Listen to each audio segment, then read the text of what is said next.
How to fade in and fade out video in CapCut. Hi everyone, it's Sophia to assist you today. Without any delay, let's jump right in. Open CapCut, import the video, and then click on the video at the bottom above Add Audio, and then you'll find Animation at the bottom. Simply click on Animation, and then you'll find all these options. You'll find In. Simply click on In and scroll to the left. You'll find fade in option. Click on fade in. You can also select the seconds you want fade in, and then now press on out, which is gonna be fade out in the video.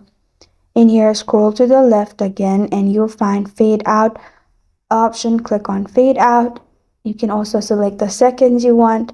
After you're done, simply click on tick mark on bottom, and then you're good to go. As you can see, there is fade in and fade out in the video.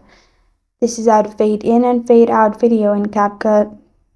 Thank you for joining me today. If this video helps you out, please leave a like and subscribe for more. Got a question or want to suggest a topic? Comment below. I'm Sophia signing off until next time.